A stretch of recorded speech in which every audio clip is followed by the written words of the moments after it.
Miriam. Hey, Miriam. Am I supposed to be able to hear something? Not yet. Not yet. She hasn't started it yet.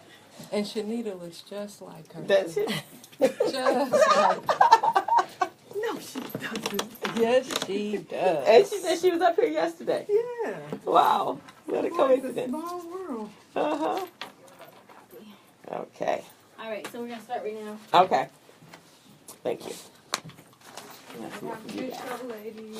All right. Thank you. So the two of us are going to go first, and then we'll bring you in. Okay. Let me first, and then I'll introduce my... So we're starting with both of you guys? Yeah. Yeah, she's the co-guest host today.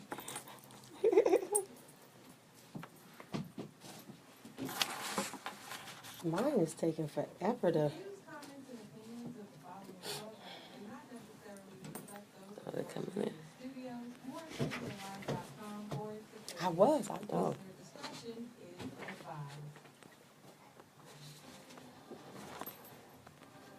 I'm a businessman, yes, I'm an entrepreneur. Ooh, yeah. I'm a businessman, yes, I'm an entrepreneur. Ooh, yeah. I'm a businessman, yes, I'm an entrepreneur. I'm a businessman, yes, I'm an entrepreneur. Ooh, yeah. Crystal Mitchell. And good afternoon and welcome to the Business Zone. It's Friday, March 24th, and we're pretty excited about my guest today. Gilbert will not be here today. He is in Vegas working his contract that he's very pleased with having acquired. And so we're going to hold down the show for him, and we will miss him, and we will see him back again next week. But I do have a co-host this week, and I'm very happy she chose to join me. Yes. Actually, the Bellas are in the house today. Woo-hoo! We got the Bella Network here. Yes. And so we're going to razzle and dazzle you, and it's going to be a fantastic show. As you know, this is the International Women's Month, and so we are showing our excellence and our power and our potential in what women can do to make our world that much better to live in. That's right. Isn't that right, Miss? Isn't that right, Miss Deshawn? That's right. Hello.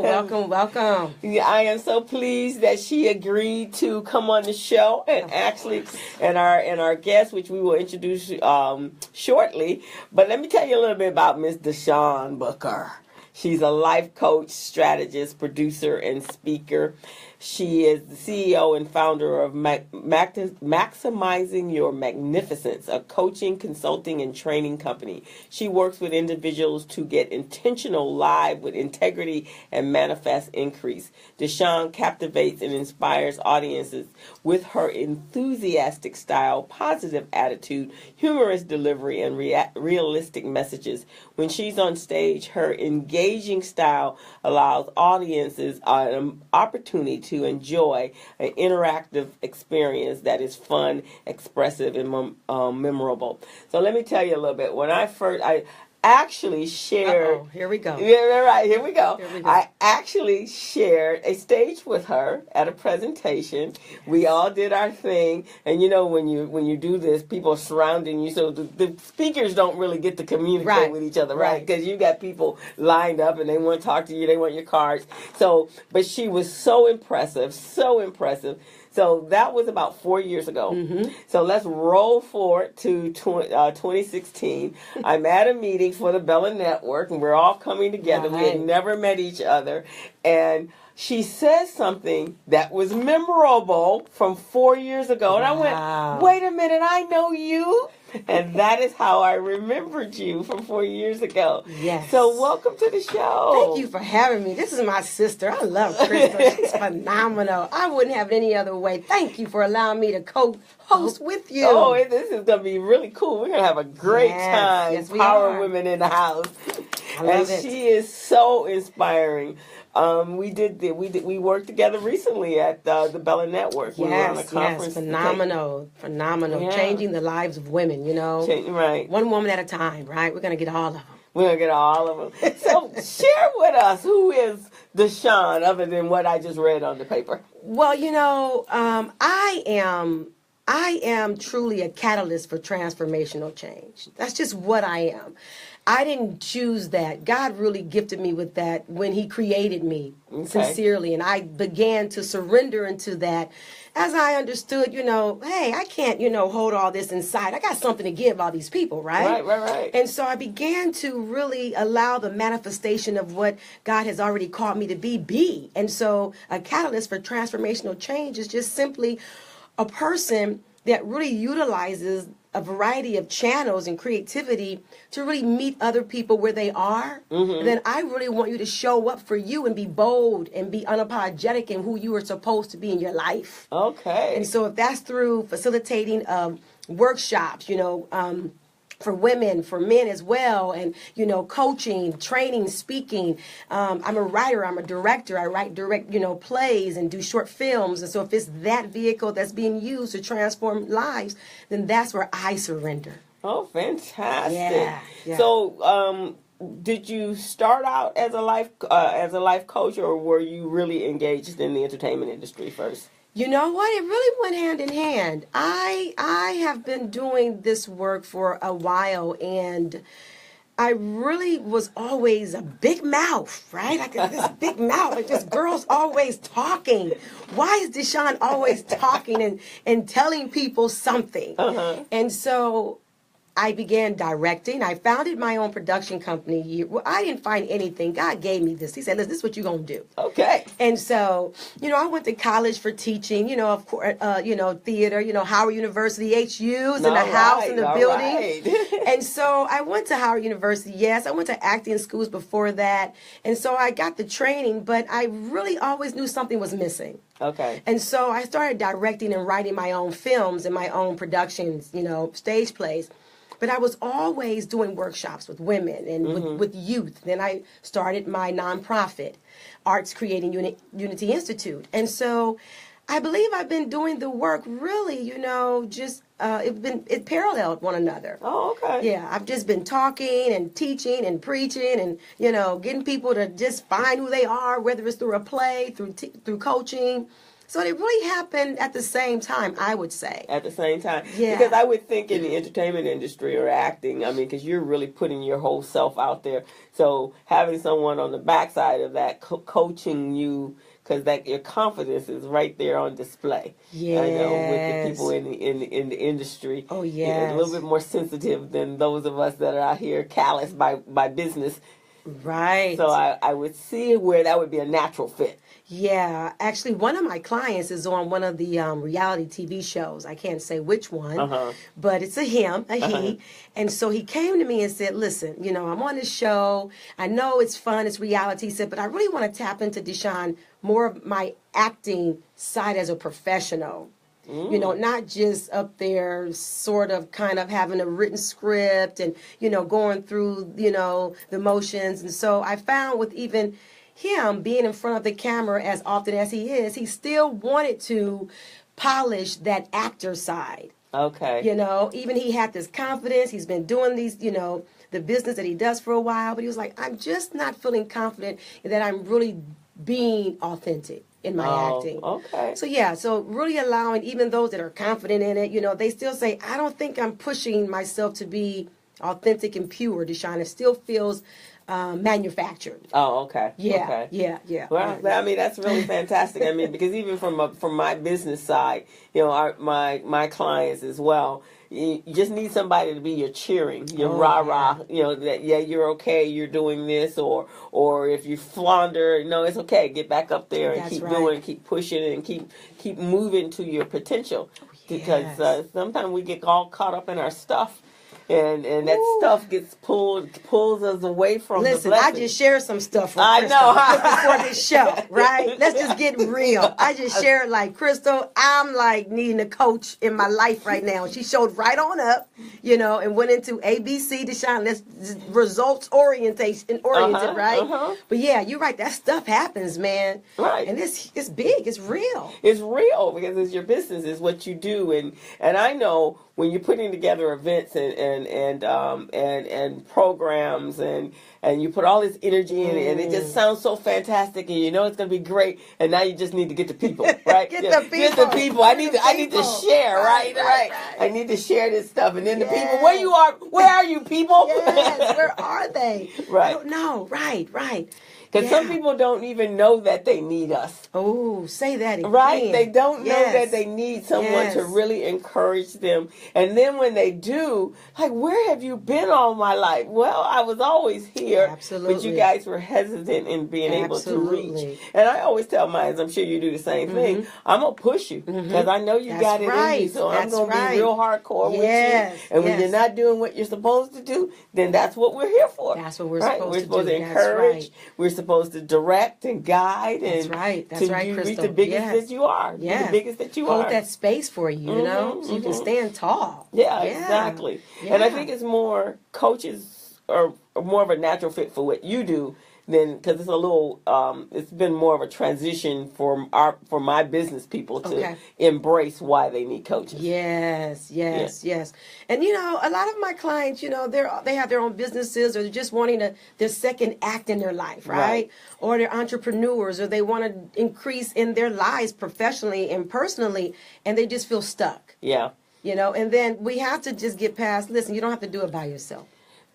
That right there is the key. Is not doing by yourself. People think that they have to do all the time and hold it all in, and that's what we're here for. That's that's why you have a coach or friends or whatever, people that you can bounce off what's going on, so you can stay on track. Absolutely. Why not stay on track? You know, I tell my clients I have coaches. You know, it's like I'm not just waking up by myself and creating, you know, this huge platform for myself to share, and then I'm not being deposited back into, you know, or coached along on how to really make what I'm doing, you know, effective and reach a bigger, you know, calling of people, right? You know, and how do you do that, right? So I said I have coaches, you know, and so it's an awesome thing, but it really is just about changing one's consciousness about that. Yeah, you know, I think people are like, well, yeah, and it's like, no, come on, give it a try. You know, you don't have to have that stigma that you are a lone ranger. Yes,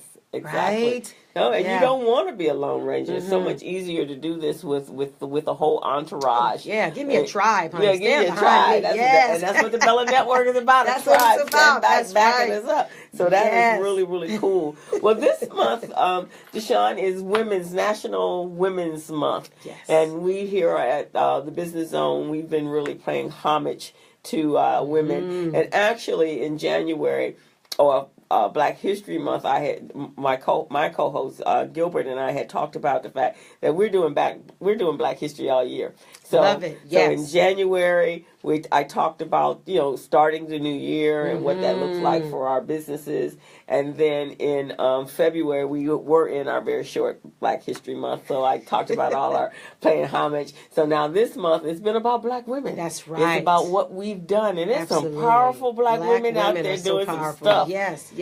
I mean, nowadays. Yes. Movers and shakers. I know. Barrier breakers. Yes. Yeah, just, I mean, look at when you look at Ava, she's making, the stuff that she's doing in the movie. Viola Day. Oh, my goodness. Yes, it's her time. Right. It's her time. Right, yes.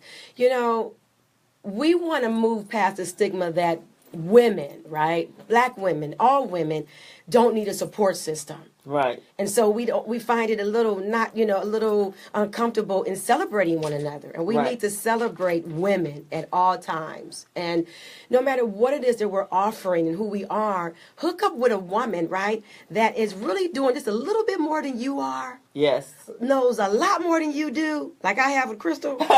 Because when you do that, it really then propels you into the next level of your success. Yeah, it does. So women are powerful. Oh, I tell you, when we did the Bella Network, when we were at that conference, just sitting in the room, I remember talking to a couple women, and one had patents. I was like, whoa, where am I?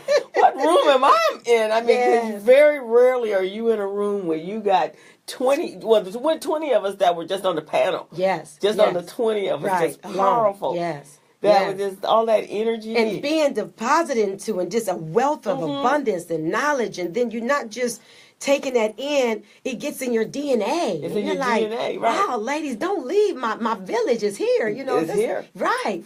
It was amazing. It was just amazing. Yeah. And that's what we do. You put us on a mission. I was telling one of my friends this morning actually, we're doing a big event tomorrow. We're in addition to my business life, I always have a part of my life, a part of my business world is a philanthropy. So I always give back to some nonprofit. So right now I'm loving tennis. So I play tennis every Saturday. So I'm at a park, Harvard Park, where we actually have a youth program. I know Harvard Park.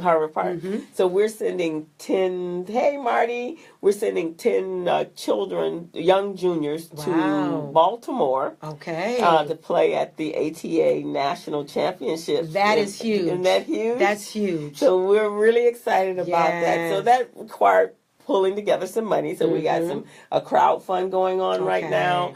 But tomorrow we're honoring the living legends in black tennis. Nice. And so we're doing a whole big presentation on that. And we're going to have the legends pass on the torch to our juniors. Wow. And so and then the kids, and then we're sending them, and then they're going to be we're going to be in DC from the 31st, from the 27th to the 5th, and then in Baltimore, and then we're going to tour Howard, your alma mater, and then they're going to be at Morgan State. They're going to stay at Morgan State, so we're really excited, and so it's really cool. We've been working together, and we have these 7 amazing individuals that are we're honoring, and wow, when reading their bios, like, look what these guys did. Back in when you're breaking color barriers. Oh, right? absolutely. Absolutely. Yeah, so that was a whole difference. And when you see us as a people, and when we're divulging and the information and the history about our people,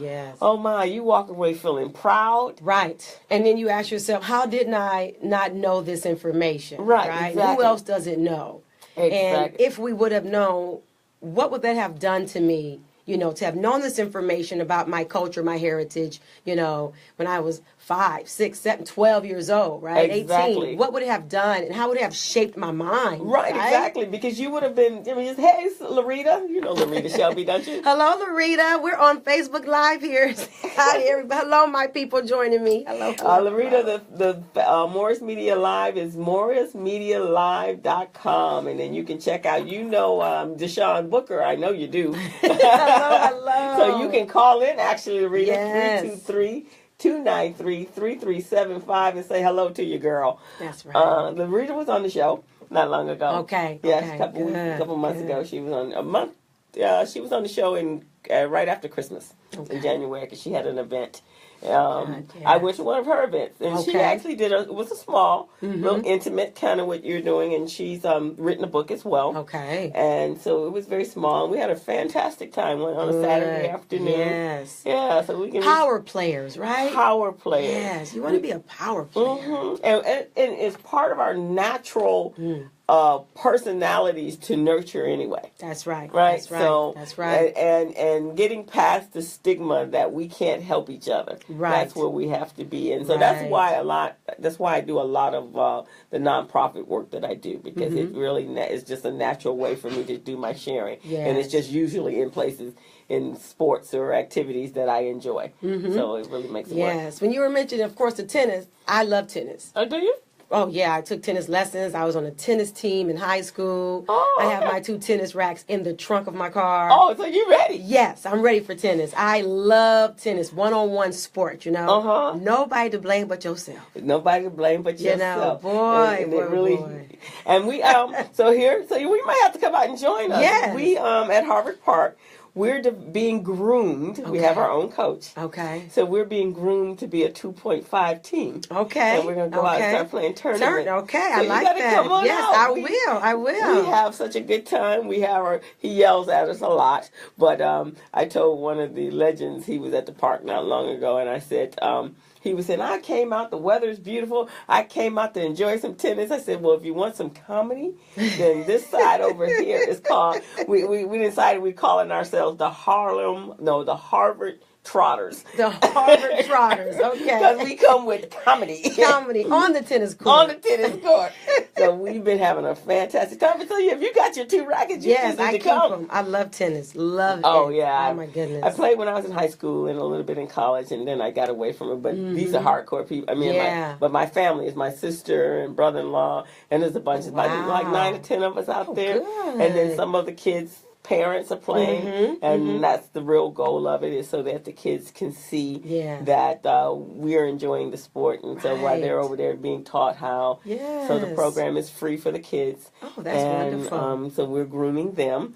And eventually, in fact, one of the fundraisers that we're going to do while we're raising money for the Center Juniors, we call it the ATA Bound campaign, is we're going to play a tournament with the kids. Oh, adorable. I know. Adorable. Yeah, they'll probably beat us to death, but that's okay. What's the age group of the kids? The kids are from 3 to 18. Oh, yeah. Yeah, so you got That's the little, powerful. I like you got that. the little 3-year-olds with the rackets almost bigger than they are. That's it's right. Cool. That's Yeah. right. Yes. Yeah, and they're doing some things. That's in fact, awesome. Marty Woods is the coach. He just popped in on our Facebook Live. Okay. He's doing, and him and Dolores Simmons are doing an incredible job with this program. But it was it's a program. It's called the Pete Brown Junior Tennis Program, and Pete was has been in the community teaching kids how to play tennis way back. See, my brother-in-law he learned when he was 7, and Pete goes way back further than that. So anybody that's done any playing in L.A., they learned under Pete Brown. Wow. Okay. Over at Rancho? Well, some of them are at Rancho, but he was at Harvard Park. Okay, he started there. Yeah. Yeah. Good. So, but on the team that we're doing now, we're trying to bring all the parks together that we can. So that's what. So this is a community effort to send the kids to DC for the. That's tournament. amazing. Isn't that pretty cool? Yes, very cool. Yeah, but you got to come on out. Girl. I didn't will know you come. played I come. I love it. Oh my gosh, I love tennis. Okay, well that's good. And you'll be in the right place. I can do that. I can do that. You can do that. So what else has been going on in your world? My goodness, really just planning for. I have an event Friday, March 31st. Okay. And that is my 180-degree power experience for 12 women. Okay. So I am looking to fill that room up in the Holiday Inn in Torrance with 12 women who are ready to truly have a reversal in their life so that they can truly reach their highest potential in their lives, and they can let go of old stories. They can continue to move through the barriers in their lives and really turn their dreams into manifested realities in their life. Oh, fantastic. Whether it's personal or professional, I take 12 women through 12 modules that I believe that help me able to really what I call my snap, so that you can sow natural abundance naturally into your life. You want to sow that, right? Your snap is sowing natural abundance powerfully into your life. How do you do that? Just like this, right? So I give 12 awesome and very tangible modules on how to do that. Okay. So that's going to be happening next Friday, March 31st, and that's at the Holiday Inn from 9 to 4. So if anyone is interested, please call me at 310-291-8519. Again, that number is 310-291-8519. Then I'm also getting ready to do my launch party. I'm having an official launching party and client appreciation. That's Friday, April 28th at the Yacht Club in the Marina. Oh. So, yes, we're going to go ahead and launch officially Maximizing Your Magnificence. Oh, wonderful. Yeah, it's going to be really nice. I have a mistress of ceremonies, have some giveaways, some testimonials, some networking, of course, some light hors d'oeuvres and music, and really some exciting things to show people what is Maximizing Your Magnificence all about.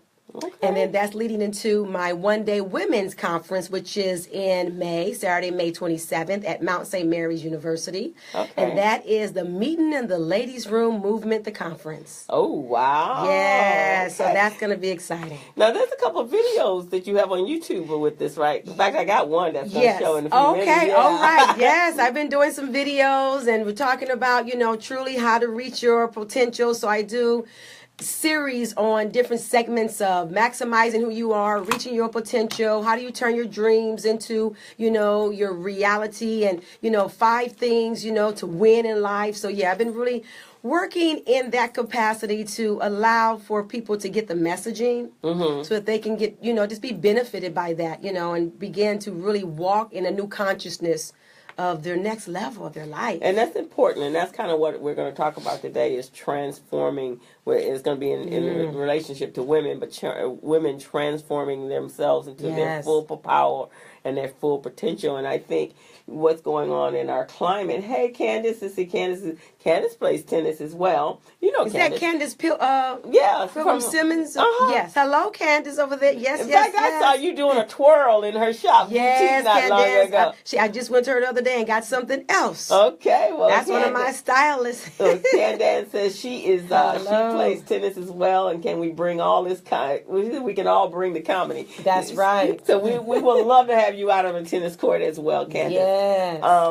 But that's what we're going to talk about is how we just move into our full potential and our full power, being who we are. And with the climate of the Washington, what's going on in D.C. and the political, this is a time for us to work on ourselves while all this other craziness and chaos is going on, because if you're moving forward, you can't get caught up in the whirlwinds that are happening, because you got a plan and you got a purpose and you got a desire to make some great things happen. Yes. Because, heck, we don't even know what the heck is going to happen, but at least we better get ours while we can.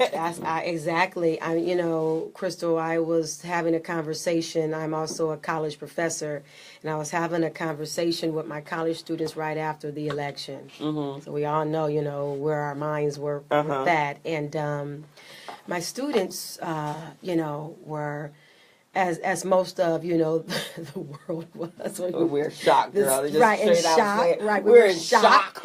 And so I just addressed them. I said, listen, and these are a mixture of ethnicities, students that I'm speaking to. And I said, what did you learn from this?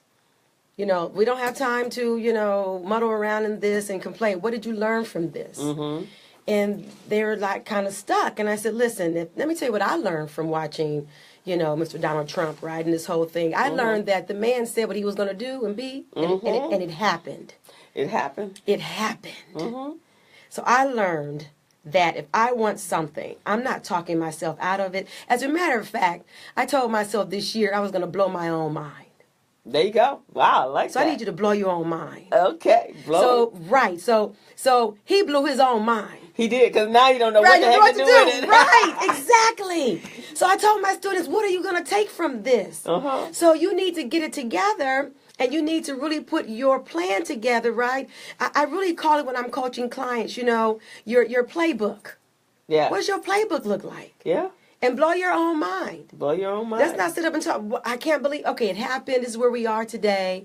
What are you going to do to show up in the midst of this thing and not allow your destiny to be placed in someone else's hands? Right, exactly. We can't be complacent. We just can't sit back and allow stuff to happen thinking, oh, it's going to work itself out. Right. No, this is why we're in this mess, because we sat there and we went apathetic. Absolutely. We just became, I'm just going to sit and wait this out. I'm not involved. What is it about the people? I'm not voting. I don't ever vote. Well, see what happens there. Exactly. You cannot be disengaged from life. You cannot be disengaged. We're all interconnected, because with this man in office now, he affects everybody's life, from the wealthiest to the poorest person. Absolutely. And if you caught up there, women, children, men, and they seem to be, it seems like it's also an attack on women right now. Yeah. I was listening to they were talking about the health care bill this morning. Right. On The View, and they were like, it's like, no, they have just cut women like you can't, no birth control, no this, no abortions, no this, no this, no this, no that. You can't choose anything for yourself. Right.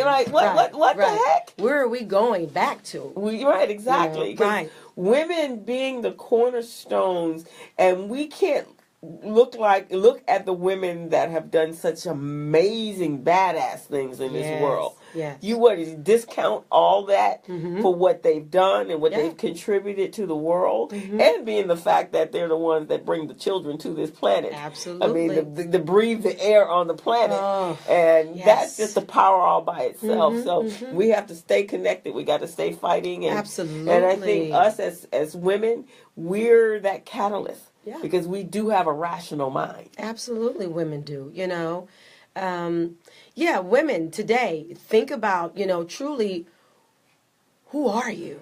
Yeah. Who are you? And what are you going to do with who you are? Right, exactly. What are you going to do with that? We cannot, as you said, sit by and be passive, or wait for them. Man, my girlfriend and I always say, who's them? Yeah, who the them Where's and the the they? phone call? What's the number? I want to call the they and the them. Yeah. So we can't wait for them to do something. No, we so have to. That's right. We have to get together and create that ourselves. Yes. And to protect who we are, And it's unfortunate that we have a man that sits in office representing, the free America, right? And Right. has chooses. Let me say that. Who chooses to downplay women, other ethnicities, cultures, and why? Why is that happening? Why is he choosing to do that? Is it power? Is it because, we want to keep it at the top and we don't want anything to, to Right. flow down? So I ask women and everyone, what are you doing in the sense of that? What are you creating or recreating? Right, exactly. Because it comes down to an individual. It comes down to an individual. What are you doing while everything else is chaotic? It's chaotic, in this world? What right. is your input and what is your contribution Absolutely. to yourself first, right? And then to your family and your friends, and then to the population. What changes are you making? Right. What impactful things that you're doing? Because that's important. It is. We just have to stop as a people waiting for someone else to make that change for us. Yes. And that's such a consciousness, I call it, are you really in conscious living? Yes. Yeah, like, hey, are you really living in a conscious mind, or are you just being what I call unconscious? Yeah. You kind of wake up here and there. Yeah, when you're just kind of moving through life, floating. You're Right. not really engaging through that in life at all. You're not Absolutely. being part of it. You're just kind of standing on the Yeah. sidelines and watching it, and we have to get beyond that. And I think that contributes to a lot of the depression that people are encountering, and your health, your health, your mental wellness, everything. Because if you're not in it, you're just standing on the side. That's right. And we all know from birth that we were put on this planet to do big and bold things. That's right. And when That's you're not right. doing the big and bold things, what happens to you? Ooh, Right? Right. Yeah. Exactly. Yeah. What happens to you? Nothing. Right? Happens to you. Right. And so with To be that, we're going dramatic. to go to break, and we're going to bring on our guest, because she's done some big and bold things Yes. on this planet, and we want Yes. to just bring us all together and talk about that. Exciting. So if you can play that video after this one and her, because my power just shut me down.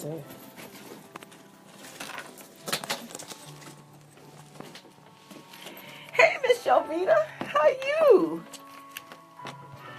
Okay, so I'm gonna play the women's tribute and then afterwards play her video. And then I'll come back and then I'll, because it, yeah.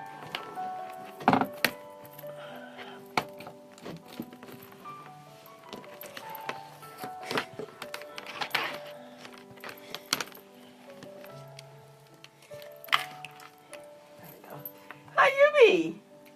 How are you? Take them off. We're gonna be in a minute. You good? You fine? I heard you spoke at Northrop. I did. See, look at that. Your stuff is getting around. Even we know when you're doing things when you don't even know you're doing things. And I heard you were pretty good at that. Yeah. Those are my peoples.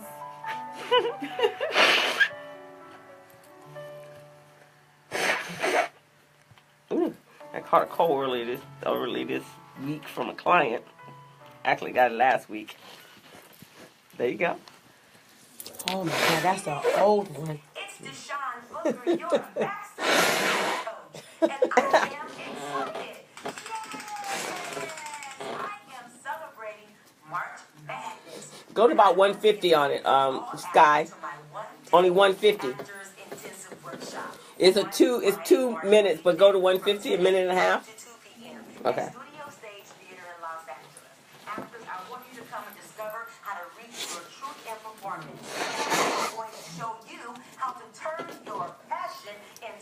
profit. Let's take your blessing to the bank and make a great deposit. Nothing wrong with that. I want you to come and shine your spotlight on your gift. That's right. And because it is March Madness, I have splashed my prices. This 4-hour workshop is valued at $360, but I am offering it to you for $90. That's right, $90. That is awesome. Where do they do that at? At Maximizing Your Magnificence. And you know what? Because I'm so excited about March Madness, I want to extend an invitation to speakers. Speakers, you as well, come to this exciting experience so that you can show up more powerfully in your presentations on the stage. And if you say, Deshaun, I'm not an actor and I'm not a speaker, but I do some speaking, whether in your workplace or even in your social settings or just your day-to-day living, yes, this workshop is also for you. So I want you to give me a call at 310-291-8519. 310-291-8519. Email me at maximizemagnificence@gmail.com. Maximizemagnificence@gmail.com. Hit me up on my Facebook page. And we are back. Well, Mr. Sean, you look at that razzling and dazzling, the YouTube audience out there. Woo. Thank you. Yes. Yeah, we're gonna get your workshop full. Amen. That's right. We're claiming it today that it's gonna be overflowing. Thank you. More than people that That's you right. need to know. That's that right. You know. So wow, I am so pleased. So our guest, I have another powerful woman in the house here. And she is one of those hidden figures that we saw not long ago in the engineering field. And Jovita Jenkins. That's right, Jovita. Another Bella. Yes. Another from the Bella Network. Yes. So let me see. Jovita, let me pull up as soon as my computer pops back up. But you probably can tell me about you faster than my computer can tell me from your bio. So tell me about yourself. Well, now I am an executive leadership coach, an author, and a speaker, and an educator. Okay. I'm retired aerospace. I was one of the first black women engineers in the aerospace industry on this coast. Okay. I didn't know about the Hidden Figures ladies until the movie came out. But when they started, I was still in high school. Okay. But I should have known about them. They should have talked about that when you were in school. That's right. But nobody did. Did you hear about any of the things that engineering, on the engineering side of the house, when you were in school? In fact, as a woman, weren't you told girls shouldn't like mathematics? Yeah, which is why they never really pushed us to really excel in mathematics, actually, because that was technically a man's kind of sport. And it was almost like, it's okay if you don't do well at math, because you're not going to have to need that anyway. Yeah, but you really do. You do. You really do. And for me, whenever I was told you shouldn't like it, or you don't need to know that, well, I wanted to know, why not? Okay, is that why? So when you were in school, in elementary school, you loved math? Well, yes, I liked school. I liked everything about school. But I didn't start out because I wanted to be in math. I wanted to build robots for Disneyland. Oh, so you were all about the whole robotics, the whole engineering thing from a child. I fell in love in high school with the first robot I saw on television, which is nothing compared to the kinds of robots that you see now. Okay. But I wanted to build robots for Disneyland. So now, did you grow up here in California? Or? I did. Okay, so that was all part of it. Wow. So what were some of your parents, were they behind you? Always. Okay, so what were some of the things that they encouraged you to do as you were growing up that kept your interest in being in aerospace?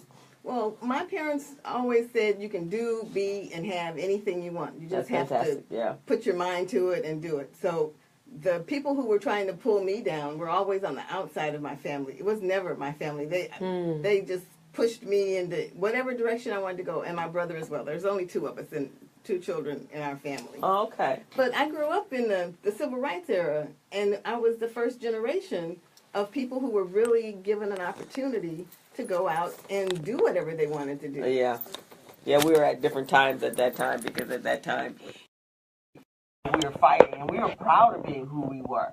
And so we were proud to be black, and we were proud to say that yeah, I can be, if I wanted to be the president, because then about that time, somewhere around that time, Shirley Chisholm even she was in politics, right?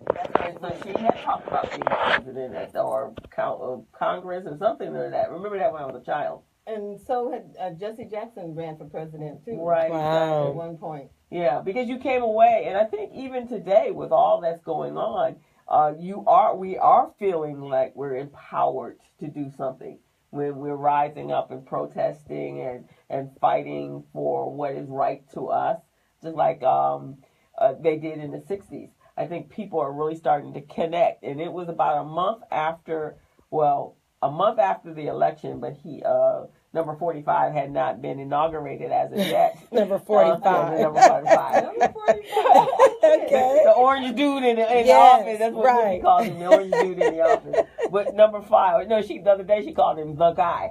When the guy, before the inauguration, people, even my nephews, they were like, wait a minute, we have to speak up. We can't let this happen. And now they were starting to engage in, because before that time, you'd hear people literally say, you'd have people literally say, why do we have to keep having those slave movies? Why we got to do that? And I'm not a history buff. I'm a futurist as opposed to a historical person. But my husband was always the history buff. Okay. And if you don't know your history, then you may have to repeat it. And I do agree with that. Yeah.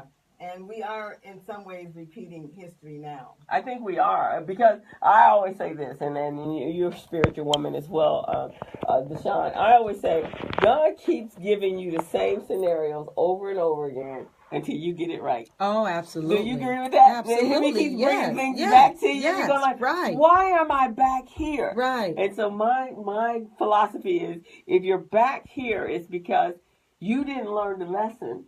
That's right. So he let it pass. That's right. But it's time for you to come back and readjust it. Absolutely. And readdress it. And I think that's why we're back here. It's time for us to readdress.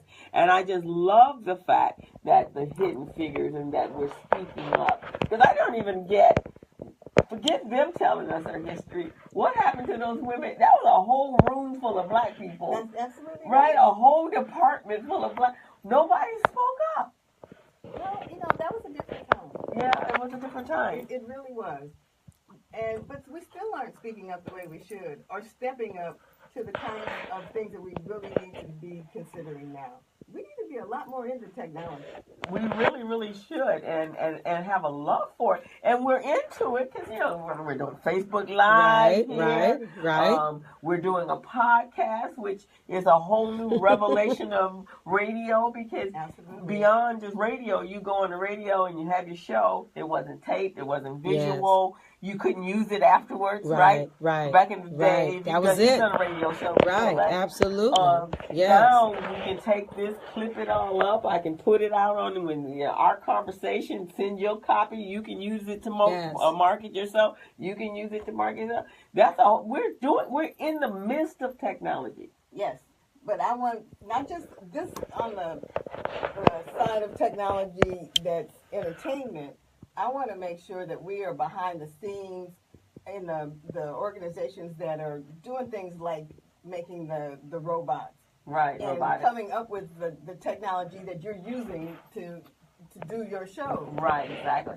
The ones that are really in the nitty-gritty of this is how things are done. Right. Because everything is changing so much. And I want to see more of us in the aerospace companies, in the biotech companies, doing those kinds of things, where, and there's not enough of us out there. No, what programs, so obviously were there programs when you were growing up, and are those programs still available to our kids today? No, there were no programs. She says no, she laughed. So I found my way. When I decided I saw the first robot I saw on television, I called Disneyland because there was no Disney studio back then. Right. And I asked whoever answered the phone, what would I have to major in college if I wanted to be an audio animatronic technician? I was 16. Wow. So, you have to figure out, kind of look at where you might want to go and then start trying to find information about that thing and how you can get closer to it. So that's how I picked my major in college. Luckily, I liked school. And the first thing out of this lady's mouth was mathematics. If she had said engineering first, I'd have engineering degrees. Right. But she said math. Okay. So I have a bachelor's and master's in mathematics. Okay. Wow. Okay. And when I graduated, it was just at the time that the space race was heating up, and Rockwell was hiring anybody with a technology of any kind degree, and applied mathematics is the underlying of all engineering anyway. And I was part of a training program. And before I completed my technical career, I had some of the jobs I had, you now have to have a master's degree in computer science to get. Okay. But then I switched over from actually doing all the work, and by the way, I worked on some really cool programs, like the first B-1 bomber, the first space station, the first space shuttle, a bunch of satellite programs, and then I went on to the other side, the business development and program acquisition. And now my goal is to help as many people inside organizations who would like to increase their level of influence, figure out how to move up and around inside organizations. You know, what are those hidden things that you aren't seeing?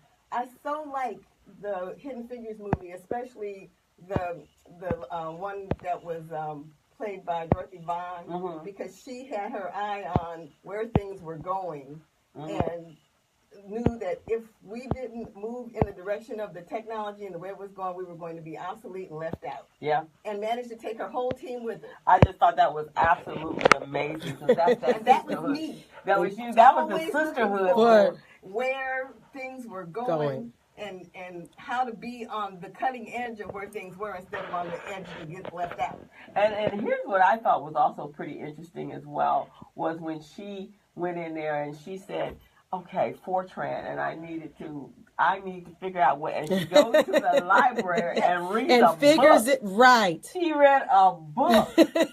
Where you learn so much in books. And books are amazing.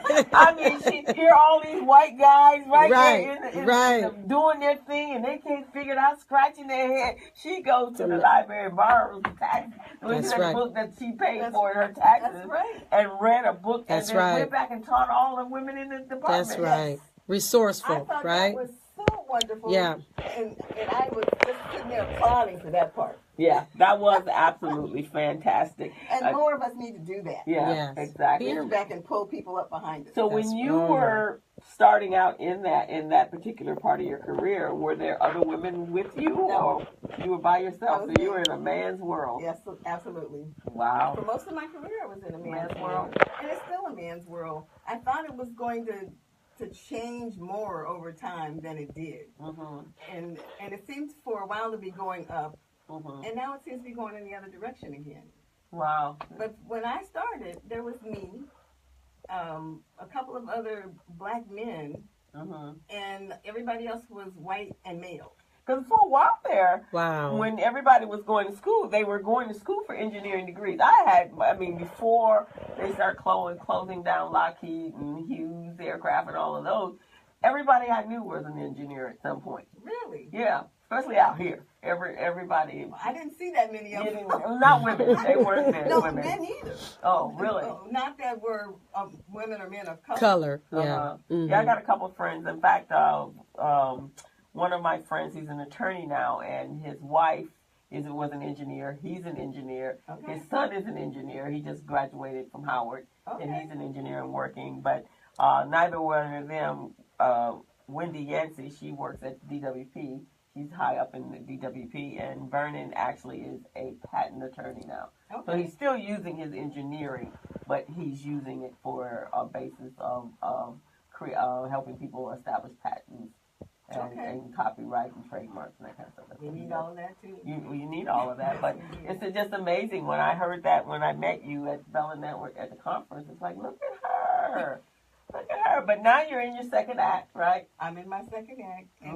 And now my goal is to help as many people as possible, I don't care what color they are, who really want to enhance their careers inside organizations and have strategies for how to increase and enhance their careers, their circles of influence, their ability to get things done through others, you know. So I coach everything from the beginning engineer level to the vice presidents in organizations. And it's all about how do you increase your level of influence, because in most of those kinds of organizations, you get a lot of work done through the efforts of others. And so you have to figure out how to influence, get things done without doing them yourself. Right, exactly. And so be part of the network.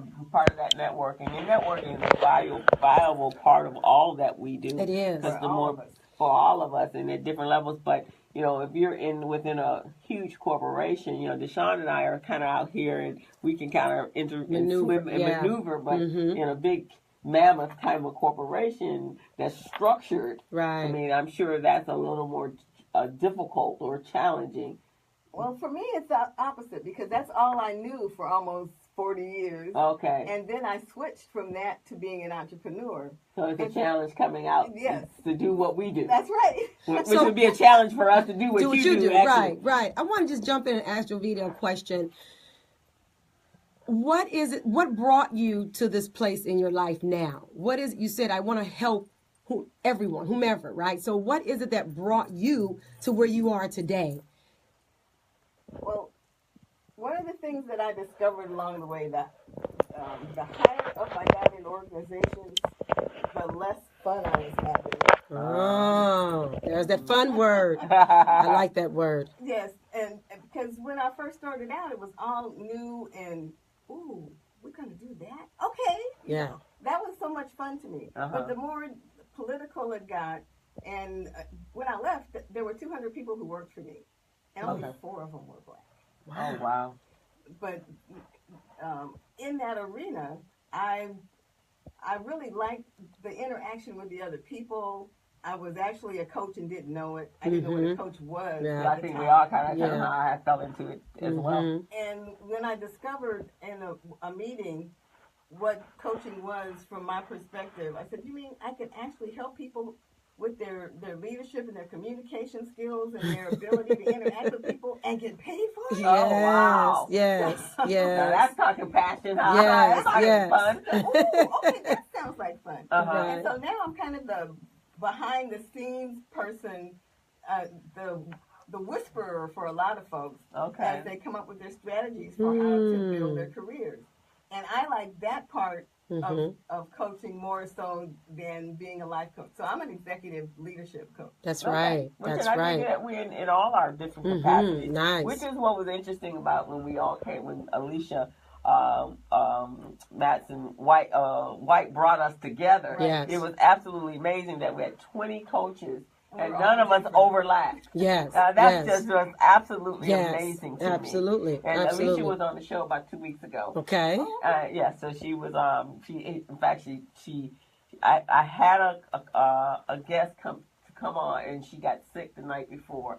And I had to have somebody like that. I put out a call at 11 o'clock at night. Wow. And Alicia called. She goes, I can do it. Oh, awesome. So it was really fantastic. So that's sisters. That's the Bellas. That's right. That's right. It really is. That is the great network. And I'm not really haven't been a part of many women's networks, but I really like it, huh? And I actually saw her last night. We were at a Black Women Founders event. Wow, okay. At Google. Oh, wow. So. Yeah, see, Alicia, yes. she treads amongst some real high-powered individuals. Another reason to be part of the Bellas. That's right. That's right. You don't get to That's walk right. off from Black Founders of Google. I mean, come on. Yeah, amazing. It was really Did you enjoy it? Oh, yeah. I go to any kind of technical event that I can, because I'm still a person who wants to be on the cutting edge and figure out where things are headed and where we need to go next. Okay. As opposed to where we've been. Now her sister is in that industry. She does something. She does something with the legalities, I think. She was at the conference. Shaun White, Alicia White Matson. Yeah, she's something she does with the legalities. I'm not sure what she. And the. You're right. It was legal. Yeah, she travels all over the world. She sure does, because she was going to D.C. or something after the Bella Network conference. I think she's been in. She was in Israel not long ago. Okay. And she's in Dubai because she's on my. I think she and I are Facebook friends. Mm-hmm. Okay. Yeah, so they all have. You guys. So right now, where you are in engineering or chemist, it's kind of overlapping anyway into technology because that's just the nature of where we are. I mean, with Elon Musk talking about the first flight to Moon or Mars or wherever. With paying customers. My goodness. I don't know if I want to be on that flight. Well, I wouldn't want to be on the first one, but I might want to be on one down the line. I don't want to be. I'm not going out of. No, that's too far for me. That's just, I'm not doing that. I can't do that. Since they're not happy with all of the people down here, they need to be sent. I'm thinking they can go there. What do you think? Told them to send them right there. They can go. They can create goodness. They can create their whole space with just themselves. Right. And all those other little Martians that are out there with them. And those will be the immigrants. They'll be the immigrants. Invade their territory for a change. The immigrants. That's funny. So, ladies, some of the talking points I wanted to talk about. What do you guys think are the key strategies that women can use in order to reach their full potential? When we're talking to our clients, and even how we apply that to ourselves. I have the first thing I like to say is I hate it when I see women say things like, I don't know if this is right or not, but, and then they say what they want to say. So they discount what they are, the points they're trying to make before they even make them. And what you are effectively doing is telling people, you don't have to listen to me because I don't know what I'm talking about. That's a good point. Yeah, well, women have been conditioned to apologize. And we have to stop that. For everything. And that's what that is, Jovita, right? We immediately say, oh, I'm sorry, or excuse me, or this may not be, and that's a conditioning. Yeah. And so that's the first thing I hear you saying, right? Let's lose that conditioning of I need to be apologetic for the very thing that I know. Right. For what I'm feeling, for what I want to do. Yes. Stop acting like I don't know what I know. Right. And you have to know what you know, but you have to do it in such a way that you aren't being aggressive. Yeah. You're being more assertive. Right. But you do have to make sure that you get your point across. Mm-hmm. So in my coaching, I still have a lot of the same kinds of issues that you guys have. But I'm looking at it from the standpoint of how do you make your mark in the organization that you want to make, or if you're a founder in a company, you have to be the vision of the company, and how do you do that? So it's more from the standpoint of how do I make an impact on this organization in such a way that I'm respected? Yeah, it's not about being liked; it's about being respected. Yeah, exactly. And when you look at, we'll take number 45, but in his business, and just the way he does business, it would be very difficult. And I left corporate America, probably about 30 years ago, because I just couldn't pay the cost. I don't do well in those kind of politics. Yeah. And I don't do well with people making me feel like I have to suppress what I know. And that was what I found very challenging was, it was so amazing when I left corporate America, and I was in the financial industry, so I was a financial planner, but I also developed my skill sets. Yes, my bag of tricks are important. I got to take my bag of tricks wherever I need to go. So I had developed many bags of tricks during that time.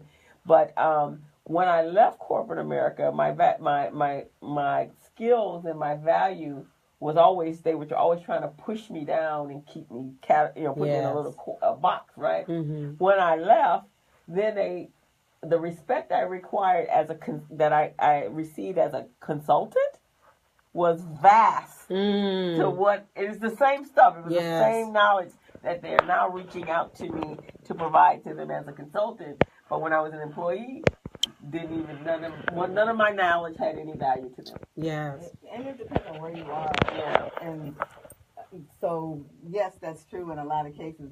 But there are also ways to increase your value and to make them respect that. Right, exactly. And in my field, it was very competitive, mostly males. And then I just realized, and I had a entrepreneurial spirit, but I had so many friends that stayed put in those kind of environments, and they were having the same issues or feeling the same struggles and didn't know how to deal with it. So consequently, they hated their jobs or they moved frequently, trying to find that right place, right, and it kept coming right back to that same me. I just like, if I go out on my own, then I can do my own thing, and I will get the respect just based upon the work and the value of how I market myself and brand myself. Interesting, you just said market yourself, because earlier Jovita just said a woman definitely needs to be assertive, but not aggressive.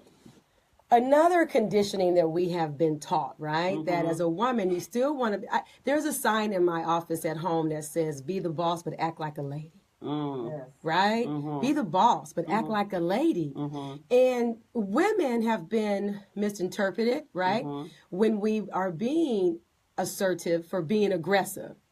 And then that B word is then labeled on us, right? That you're right. But a man, if he's strong and aggressive, right, it's okay. So where do we, Jovita, find that balance? I ask you that because you had to deal for a huge part of your life with being in a male-dominating career, atmosphere, profession, industry. How did you say, here I am, see me, without them saying you were being aggressive, yet you were being assertive? I was really diplomatic. And I paid real close attention to what was going on around me and who were the players and what you could do in order to enhance your career without being a bitch and without falling on your sword and groveling. Because I'm not a groveler. There's nobody at this table that are growlers. Right. But you're right. I don't think there's any Bellas that are. No, ain't no Bellas that are. That probably, without even Alicia even making that a criteria, that's probably innately a criteria. Ain't no growlers in this group. We some power women, man. Right. Power brokers, honey. Right. Yes. Right, exactly. Yes. No, I will have to ask her that question. I don't think so. Not from the women I've met so far. None of the ones I've met so far have been either. In fact, I wish I had met more women like these when I was coming up, because most of them weren't. Right. Yeah, because they were probably more, what Deshaun was saying, they were more conditioned to try to stay in the background. And try to help make you stay there too, if they could. Right, exactly, because you couldn't, if you started to stretch out. Right. And that I did encounter. That's right. If you start to stretch out and start to, your wings and flap your wings, right, and be the peacock. Oh no, I am a peacock. Right, you better say that, Jovita. Say it. I am a peacock. You are a peacock. So am I. I'm a unicorn, honey.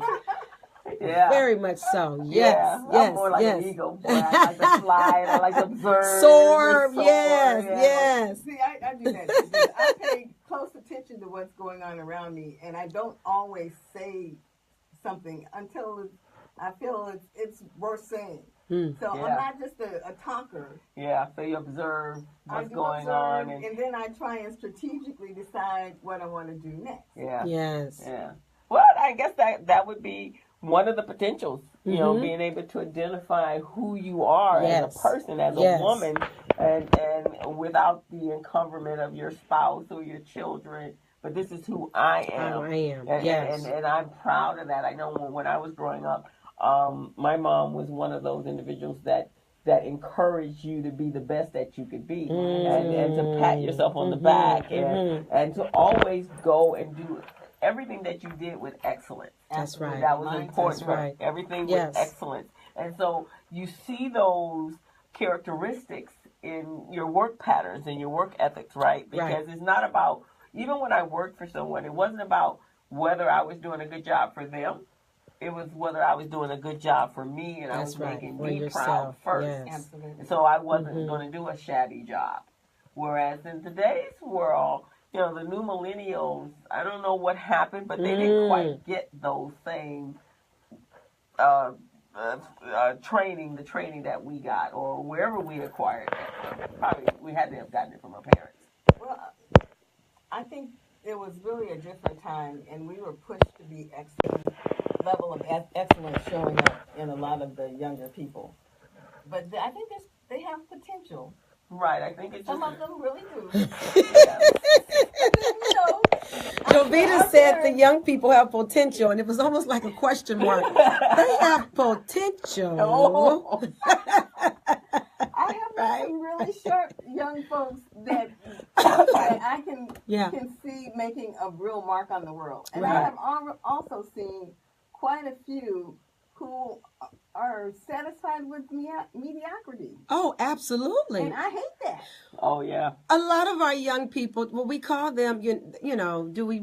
And you're teaching, so you see it from a different... I see it from I'm taught too. Yeah. Today, these millennials, boy, I tell you, they have such a sense of entitlement. Yeah, that's the biggest consensus. It is a huge sense of, I mean... And they don't even understand that that's not always a healthy thing. Right. You know, they don't get that it isn't healthy. And they don't get the balance of not, you know, believing that I need to work for something or collaborate with someone else. Yeah. They just get you should be giving it to me. It should be afforded to me. And then they have no patience in waiting for something to happen. I mean, they are really quick to say, why can't I? Why? Mm-hmm. And they're not quite sure why the answer is not always in their favor. And it's interesting because even if you had that at home when you were growing up, you know, that would obviously mean you were in a household that everything was given to you at your request and demand. Right. That didn't happen in my house. Didn't happen in mine. So I don't know what that was like. I mean, if that happened, that's a real cool thing, but my mother didn't play like that. That's not how she rolled. My mother neither, honey. But when you went away to school, that would have changed. Yes. But they still. And I know when my nephew went, he graduated from the University of Dayton, and he had and it's not that we overindulged him by no means, because we want them to strive for excellence. And he was an amazing student in high school. He played basketball and the whole thing. But he had some life experiences that really balanced him out and had him think about life. Because again, nothing is guaranteed for you. There is nothing that life ain't fair. That's right. It's just not fair. Right. That's right. And I think maybe we shelter them too much. I'm not quite sure what has happened, but yes, I'm sure there's potential. And maybe if they get into the right environment with the right people that can help shape them or mentors. But there's a few. I met a young lady. There's a guy that I spoke to and I met with, and really powerful. Their business is he and his wife. Is they have a women's auto brokerage where they help women when you go to look for your car. You call them and they make sure you get the right deal and at the right interest rate and that no one's taking advantage of you, and they're in the intermediary. So their daughter, she's 22 and she's working for them, and I was so impressed with her. So her and her father are doing a radio show, and I heard them, and it's like, wow, look at her. So one of the things I had to stress to her, she was saying, I work so hard and I do this. I was like, wait a minute, you're still 22. Yeah. You still need to enjoy life. Right. So you got to learn how to make that balance. So she had the shapings of that, but it's coming from her parents. Both her parents are entrepreneurs. Well, that's good. Yeah. See, my parents were working class people. Mm-hmm. I was the first one to go to college, and I worked my way through college, and with my daughter. Oh, okay. So I was one of those young parents and people that nobody really expected to do anything. Wow. And I have outdone most of the people that I grew up with. I probably have too. If I was still on the East Coast, I probably have. Mm-hmm. Mainly just because I guess the way I chose to when I became an entrepreneur, everybody I knew was working a 9 to 5. And people were like, what are you getting ready to do? You getting ready to leave a job with benefits? What are you doing? You're leaving your security. Right. You know, I've been told that more than once. When I first got my degree, I worked my way through school, and I worked for LA City College. And I worked at LACC and went to Cal State LA. Mm-hmm. And when I got my first offer for a job to go to work for Rockwell, I had been in the school system for about 6 or 7 years, and people kept saying, "You're going to give up this job with all your seniority and your benefits?" But what they didn't realize was that education fixed it, so I doubled my salary walking in the door of my first job on the engineering side. Wow, that's fantastic. And it should have been higher. Because I didn't know what I should have been able to get because I didn't have anybody to counsel me or tell me. Right. Now let me ask you this. Hey, Joshelle, how are you? Glad you joined us. So let me ask you, were you paid comparable to the male equivalents to you? No. Okay. No. Wow. We're dealing with that today. There, That's and it's still going on today. Absolutely. No, I was Yes. not. Okay. And you knew that you were not. I did not know it then. Oh, tell me. I found it out later as I moved up the ladder. Right. And got into the network where I could see everybody's salary. Then I figured, and then there were some initiatives in order to raise salaries so that they would be more comparable. Okay. And when I got to the first one where place where they were giving salaries to people who were way below, and I didn't get anything, my boss said effectively, "You should be happy." Oh, really? Because you don't need one of those. Because I had managed to get my salary up to where it should be with the help of a few other people inside the organization. Because not only do you have to be good at what you do, you also have to be sociable, interact, become part of the network, figure out what other people are doing. What does it take to really succeed in the organization that you're in? How do you make yourself known? Because it's not so much you necessarily, it's you, but it's who knows you in that organization, and are they willing to pull you up behind them as they move up? And that's what you're coaching on, right? That's right. Is how to navigate through. How do you navigate that landscape? Right. So, Fida, you have how many years? Almost 40. I started back in 1970. Wow. So I don't look it, so I don't. No, you do not look it. That's what I love. That's right. I love that part. That's right. My daughter asked me, how can I tell people I am, Mama? I said, you can tell them whatever you want. That's right. When they find out how old I am, their jaw's going to drop to the That's floor. right. Exactly. That's right. I always say that was God. God knew that as black women or black people were going to have a tough time. So he said, I'm going to make y'all look good. Even when y'all struggling, when you poor, when you dragging yourself down the Crystal, street. say that. That is so true. You guys look good. And when you're old, you're going to actually start regressing and going backwards. I have a friend. I say to her every time, it's Denise. I say, Denise Hart, you are going back in time every time I see her. Than you did yes, yeah, I love it. You're right. God said that. I know you're gonna have a hard time, right? I know y'all gonna have a hard time, but when I come and get Jesus. you guys gonna look good. Thank you. Not one. I mean, when you look at it, my grandmother lived to 102, and I remember when she first came from Alabama here to stay with us. She went to the doctor, and he was going, "Well, what medications you taking?" She goes, "None." See? And she was like 85 at that time. That's it. And he was like, "What do you mean none?" She goes, "None." "Why do I need to take medication? There's nothing wrong with me." And so, and she lived to be 102. Probably would have lived longer than that if she kind of was senility, but they put her in the wrong nursing home. Yeah. To start out. But I have an uncle. He's 88, and he's working still. Okay. Working? My aunt he get up and go to work. He teaches. That's what I'm talking about. Yeah, he teaches. I'm going to do that too. That's right. Yeah. That's right. If I'm not dead, I'll be learning something. I mean, last week we got some health challenges, and we were talking about current affairs, current events. He reads the paper every day. Yes. We were having chit chat about that. Amazing. And I mean a little bit of memory stuff, but not really. Right. I can have a conversation about anything, and he remembers it. Yes. So it's just it's us. If we live into our magnificence. That's right. Live into your magnificence. Maximizing your magnificence. Maximizing your magnificence. That's right. You can do whatever. I don't know if you guys, the lady, her name is Ernestine Shepard. She is the 80-year-old woman. She was on Harry, what's the musician Harry? Oh yes, the talk show. Yeah, she was on What his is show. his name? His last. You're saying Harry? Yeah. What His is? name is Harry. He sings. He's Right. from New Orleans. Yes. Yeah. We Right. thank So he has his own talk show. Mhm. So she was on the show yesterday, and Ernestine, I've known her I've seen her. She is from Philadelphia. When she turned 52, her sister died of diabetes. She had never exercised a day in her life. And she decided because it was her sister's health.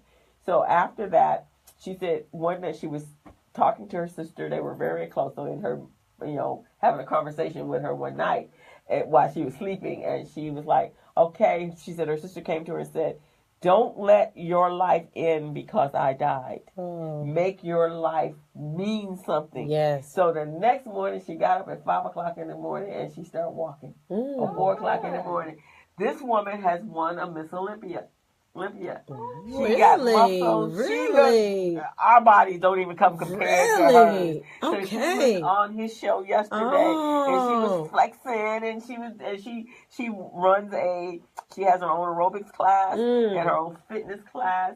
She competes, and the woman's body is out, and she's 80 years old. But she started competing. She reshaped her body at 50. Yes. Yes. Wonderful. And she said, I had never played a sport.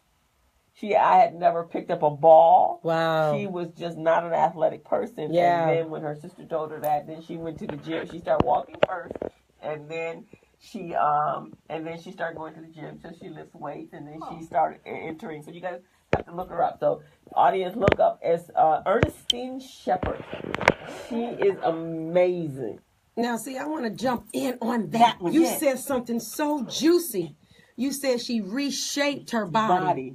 We need to reshape our minds. Right. Absolutely. We don't reshape our minds. Right. Get out of our own way. So we can get out of our own. So what is let's go right into so it. Davita has written a book called Get Out of Your Own Way. That's right. Because that's what that comes down to, right? Because a lot of times what holds us back from redefining ourselves is us. It's us, right. Because we tell us that, no, we can't do that. No, I can't do that. Oh, every single kids got to do this. Yeah. This has to happen. That has to happen. I'll put it off. Mm-hmm.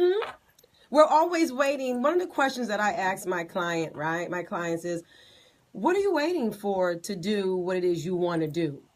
What are you waiting for? And a lot of times we're waiting for more money to be in the account. We're waiting for the kids to grow up, for someone to leave the nest, for someone to finish college, for me to get the car worked on and fixed. We're waiting for, my tax, my tax return. Hello, right? We're waiting for ... Right. And if we just keep waiting and waiting, we're not going to reshape our mind. We're not going to reshape our bodies, right? Inside and out. We're not going to get out of our own way, right, Jovita, as you wrote in your book, and do what we're supposed to do. Right, exactly. And it just continues to fester and be this dream deferred. Langston Hughes talks about that. And what is a dream deferred, right? It just does what? It dries up like a dry prune. It's just dead. Exactly. And we do that to ourselves, and we just wait. I did that. I was always waiting for,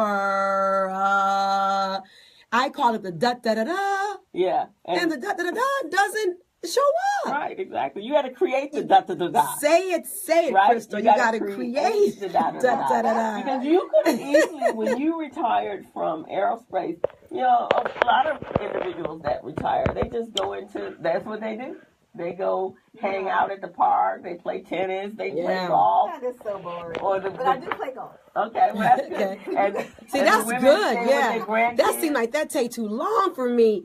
The golf game. Well, and for you guys in your tennis, running around that court, I don't like that. Okay. But I love hitting the golf ball. Okay. You like tennis at Harvard Park, because I tell you, we have you on the floor laughing at the things that we do. The characters that are out there with us is just hilarious. It's just hilarious. Give me a good golf course any day. Okay. I've gone out and tried golf, but when I was dating this guy, and he was heavy into golf, so we went out, and so he's like, okay, I'm going to teach you how to play golf. So when I was trying to work with the golf club, so when the he had one of his friends come over and was going to instruct me, and he's like, those things in front seem to be keeping you away from No way. No, he didn't. So he said that you can't seem to get a good swing faster with the golf club. So I think tennis is a better move. Yes, he said, well, this may not be my game. May not be my game. Okay. I was a skier at that time anyway, so it's all right. That's slow. Cute. That's cute story. But a lot of people, a lot of retirees, they kind of sit down. They didn't work hard. So for you to say, okay, I'm going to leave corporate America and redefine yourself, because that's basically what you've done. And that was the whole point when I left. I had a small company for a while. And the first thing we did was we got a contract with the New Orleans airport. Okay. And we were going to be the small business outreach contractor for them. And we got the contract 1 week before Katrina. Oh, wow. Oh, my. So that made it a worthless piece of paper. Yes.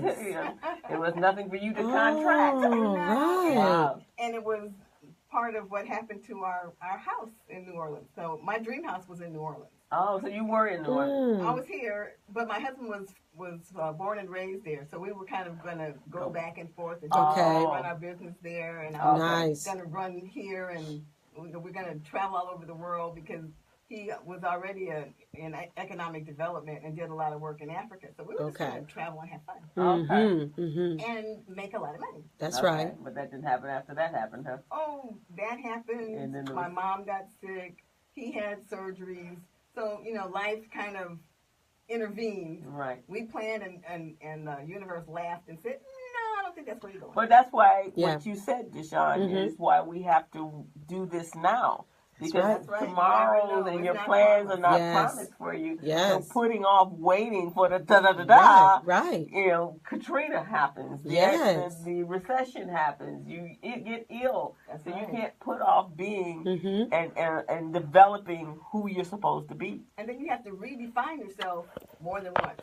I have in my speeches that I give, in my seminars, I have a chart that shows my career, leading up to my career, all of the things that the programs that I work for, the little icons that show them.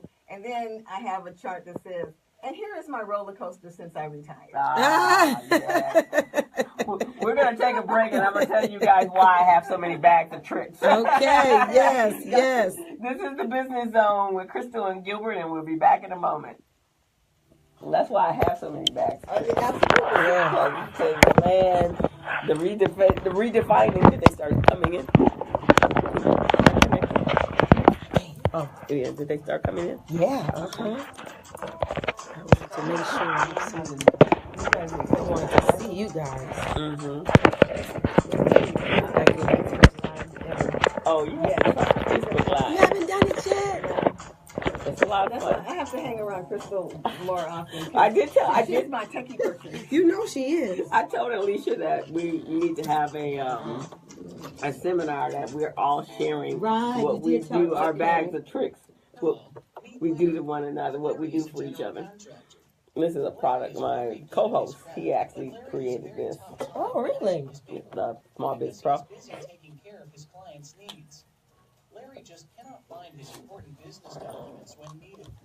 Larry is also being passed over for bid opportunities from prime contractors because he is perceived as not ready. Oh, wow. He doesn't know where his business license, certifications, insurance, and other key corporate documents are located most of the time. Lucy owns an auto body and collision repair shop and has been using a business management and procurement assistance program called Are you enjoying yourself? Yeah, this is a good groove. And bank loan credit. Small Biz Pro is a 3-in-1 cloud-based business. We may have an opportunity to create a television show. Designed to help Punch TV. Yeah. So he's looking for someone to do He's been looking for some. He's been. I remember when Punch TV came here. How long ago was that? About 11, 12 years, I think. He's been working toward that. Now, where is his studio now? It's the guy that's doing the $1. Okay. He's out in Santa Fe. Right, because the way the new one is. Yeah, And he got 4 others, I think.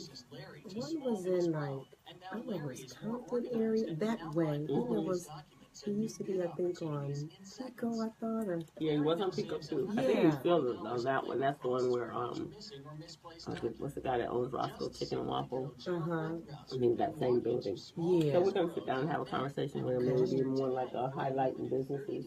We still do the show because this is valuable, I just think, in just having this kind of conversation. Yeah. We'll see. Well, congratulations. Yeah. Is something you think you guys would want to do? Mm-hmm. Yeah.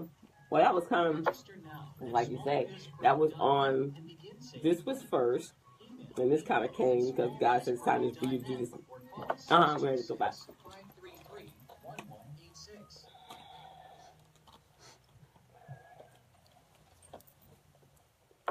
And we are back. Welcome back. We've been having a fantastic conversation with Joe DeVita Jenkins and Mr. Sean Booker, my Bella Network girls. We talking about redefining and the power and reach of the power of the woman and us reaching our potential, because we never know when life is going to give us a curveball, or as Javita says, when we ride on the roller coaster.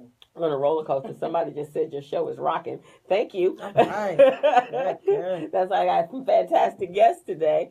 But you never know. So it's about how do we unleash our power? I mean, every year I decided that whatever I was going to do is going to be done with intention. Yes.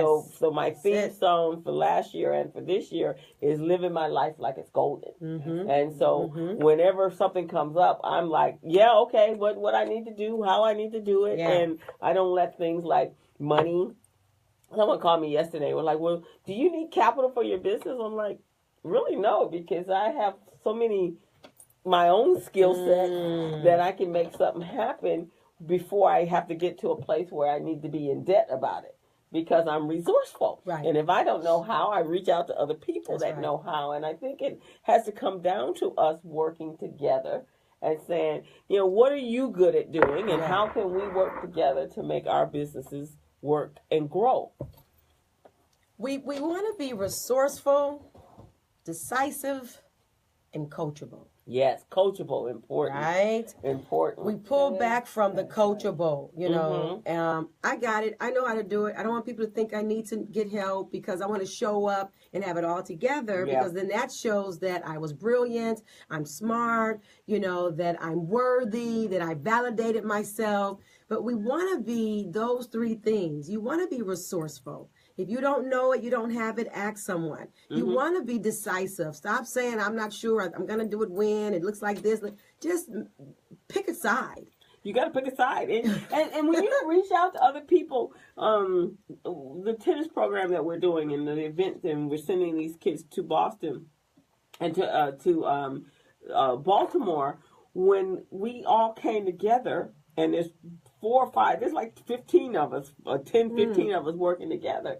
Well, we had to raise $20,000 to make this happen. Yeah. So you can't do that by yourself. You sure can. You have to reach out to other people, because we all have our spheres, our network of peers that we can reach out to ask us on the behalf of. So we as a people have to stop doing things by ourselves. Yes, Lord. We can be so much more impactful if you're handling, say, in the aerospace and the engineering and the math and bringing young people into the technology. If we're working all together on that particular project, we can get more done if there's 10 of us working there than just you. Or you're inspiring those to be better than who they are. Or me, by the time you done got them pumped up over here, when they'll come over to me to say, okay, let's start this business.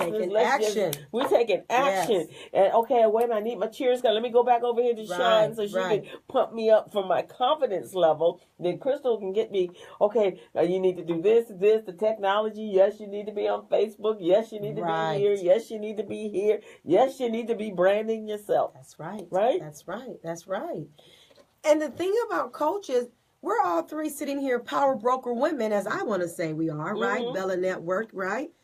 But we all have a different background and expertise. How many years, do we have individually in our areas of expertise? Jovita's been doing leadership organization for how many years, right? In your sleep. So if someone comes to you and say, hey, I need this, you're like, okay, 1, 2, 3, 4, there you go. Right, Jovita? That's right. That's just how that shows up. Right. But we're so concerned with how we look to other people. Right, exactly. You know? And wanting to hold on to it. You know, you guys ask me, every time I get with Crystal, she gives me some new Oh, my stuff. goodness. Crystal has everything. Jovita and I have made a Jovita. When it comes down to technology, Crystal is our go-to girl. We were in the room at the Bella Conference Network. We were in Jovita's room. And it was a break. We were having some moment to, decompress. And Jovita asked one question, and boy, Crystal went into her bag and had, oh, you need this? Bam. Oh, here's this? Bam. Oh, this is for you to do a video, and this is for you to record this. And have you ever done your own videos and flyers? And have you shot yourself with your own? No, what are you talking about? Crystal, well, this is so you don't never have to use someone else's battery for your phone. This is this. This is that. Jovita and I were like, just excited, in that room. and we bonded in that room, right? And we made a decision that she wasn't going anywhere out of our circle, right? I was like, I'm good, I'm sold. If you were doing a commercial on yourself, I was like, yes, I'm in. And I never even did a commercial. All I did was like, here, you need this. And then, when we were driving up to Hollywood, when we were going up to that event, and then Javita's like, hey, wait a minute, I got to take out my notes. Crystal's talking, I got to take out my notes. And I did the same thing on the phone. Remember, I called you, I was asking you for vendors, for venues, for an event of mine. And she started saying all this. I said, wait a minute, you're talking. Okay, wait. Crystal's talking. She's not even talking just about venues. She went into something else. I'm like, what is that you just said? Where do I go to get that? What website is that? So you want to be around others that have their own lane that is going to do what? Increase and bring magnificence, if you will, to your lane. To your lane. And not be afraid to share that. Yeah. I mean, because even what you did navigating, even though it was in the corporate world, we could learn that because we weren't in that world, right? And now I'm in your world, and I have a space in WeWork, and I'm in the entrepreneurial scene more than I ever thought I would be. And so mine is kind of transitioning because we also need to find out how to function in the work world of today. And it is changing. Oh, it changes every day. It is not, however, last year, the way I did business is different this year. Absolutely. There's new things that are coming to me that we're changing. You're changing how you reach out to people to come to your events. I'm in the lab on that one, right? Yeah, go back to the lab. You have to go back to the lab because how do you connect to people? How are you getting them in? For many years, and I totally know what you were feeling earlier when we talked about, filling your room, because, you're thinking a person's in business and it's important that they need to manage their financials and they need to have their books together and whatever. So I used to do QuickBooks workshops starting in December, leading them up for January. Okay. And I do December, January, February, right? And I would do these 4-week classes, or 2 weeks. I'd do 2 weeks, and sometimes they were doing a week and sometimes they were on the weekend. One time I even gave up a couple of my Saturdays and 4-hour classes. Wow. I'd have like 4 people in the room. Oh. And then throughout the year, whenever they needed a loan, oh my God, I don't have any financials. So now you got me all stressed out because you want me to help you do your books now, or I need to do them. But nobody would show up for a class. Yes. Nobody would show up for a class. I was canceling classes because nobody would show up, right? So finally I said, okay, I'm not doing this no more. So here's what I'm going to do to you guys. I will come to your site. Okay. And I will teach you how to do it on your site. But you're going to pay more right. for me to come to you. Right. And then eventually I'm going to end up doing it. So it's going to cost you. Right. End up costing you like $1,200 versus worth $99 for me to teach you how to do it. But if you want to pay more money for it, I don't have a problem with that. Absolutely. Have gas, will travel. Have gas, will travel. So then, of course, when I start doing that, people calling me, do you have those QuickBook classes anymore? No, don't. I can come to your site. That's right.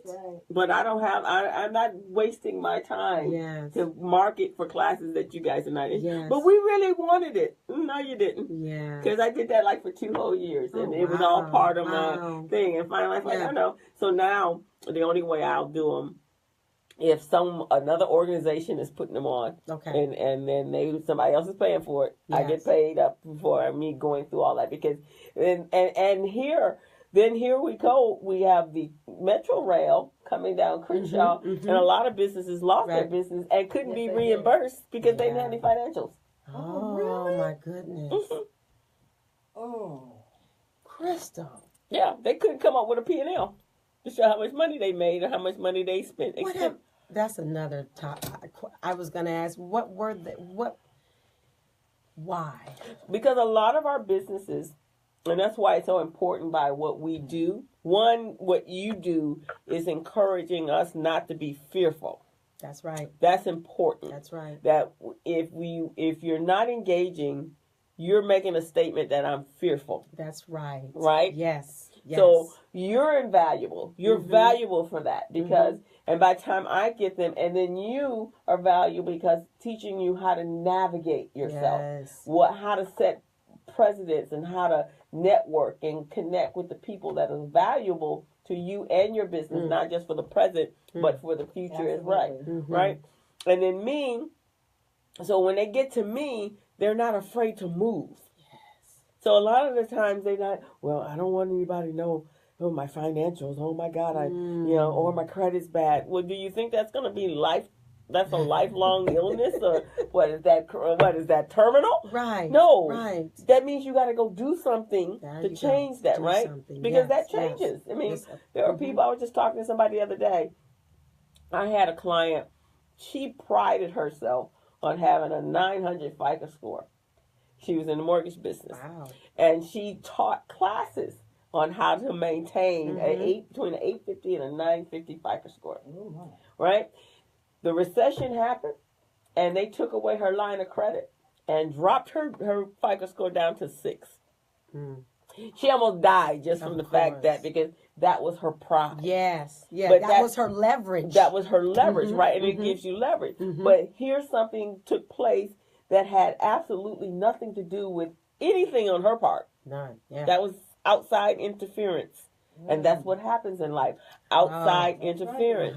So how can you redesign yourself when you have outside interference? Ooh, resiliency, right? That ability to bounce back. Right. I call it changing your blueprint. You know, we have this blueprint in our lives, right? I'm going to grow up. I'm going to get married or not get married. I'm going to have children, go to school. I'm going to attain this amount of money a year. I'm going to invest in some business. I'm going to travel. And then the unforeseen happens, right? The ebbs and flows of life happen. Yes. And then you say, well, this was but I'm holding my blueprint.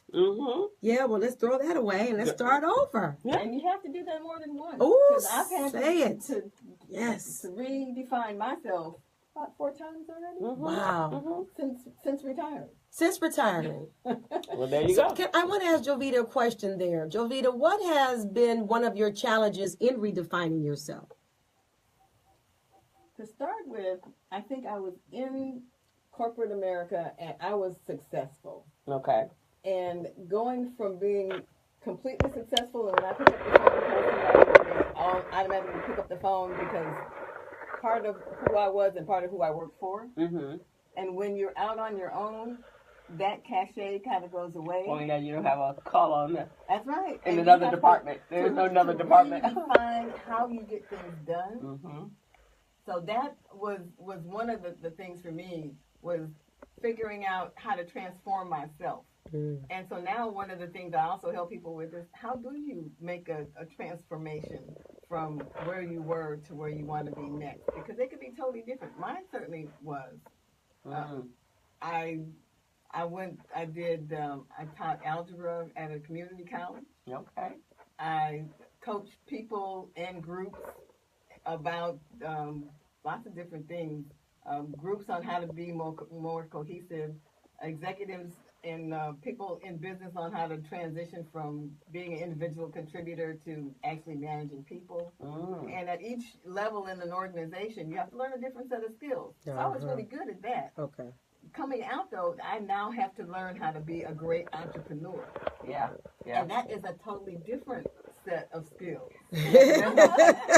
Well, first of all, there's no structure to it. Well, Lord have mercy, right? say it, Chris. There's no structure to You're it. flowing, girl. Right. If the road is going this way, you go there. When the road goes this way, you go over here. Right. So a lot of people say structure. they want to be an entrepreneur. They want to work not for for themselves. the weak. It's just not No, for the it's weak. really not. Listen, I'm going to say it again. I came in here today on my sister's shoulder saying, Crystal, this is what's going on with me today. And she just said, okay. She listened and she went right into, but this is what you need to consider. This is okay. We got you. This is what you're going to do. That's what those skills look like. That's right. I have to open up my ears, first of all, to be coachable. Yes, Right? You can't decide, well, I know I'm good at this and I know everything and you can't help me. Right. Well, I was like that for a while too. Yeah, because we have these other skill sets that Right. we have, right? It's like, well, if I can do that, and I've been doing it for and I was well accomplished in that area, I can just bring those skills over them and apply them to right. this. But that's a whole nother monster, another beast. That's right, because what worked for you yesterday may not work for you tomorrow or Yeah. even today. Even Oh, today. exactly. And you better be willing to figure out what will work now and That's how right. do I change to something Yes. that's more beneficial to me today. Right, exactly. So I've been fighting Periscope forever, and I was fighting Facebook Live forever. I'm still fighting. I'm still fighting Twitter. I'm like, I don't have time to be tweeting. Now I know my sister here. She gonna say, now you all got to get on this Twitter, Instagram. But Jovita, I just don't have time in the day to do that. Yes, you do. You See. hook up. I understand because I'm having the same issues you are with a lot of that. Now I have embraced LinkedIn because that's for the corporate side. Yeah, that I've works done for you. right. That's Mhm. where I need to make sure I have a focus. That's but right. me and Twitter have not been as Y'all not as adept as number 45, huh? Oh, that man 45 at the White House is a twit. He is taking Twitter to a whole nother kind of level. He sure has. He feels that's better than the media. That's better than a news reporter. is I the need Twitter. to take notes. Maybe we need to just take notes from the man. Yeah, from the That number guy, 45. that guy, number 45. Look what he's doing with 40. Look what he's doing with Twitter. He's doing it. And we're listening. People are listening, Yeah, right? because you go to bed on Friday, you get through the weekend. Mhm. On Sunday, you be going, oh Lord, what is he going to do on Twitter today? Yes. And then by Monday, all hell broke loose on Twitter. On Twitter. But part of how Obama won was using social media.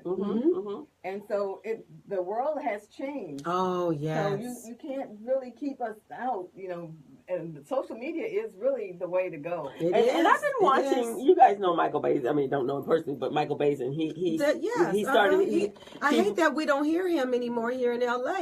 He's back. What? And so he's and I follow him on Facebook. Really? This man got it working. I love that. So on Facebook, what he does is every morning he'll go good morning, and he has like a message and a beautiful scenery, and then he gives you a powerful thought for the day. Yes. So and right now he just wrote a book.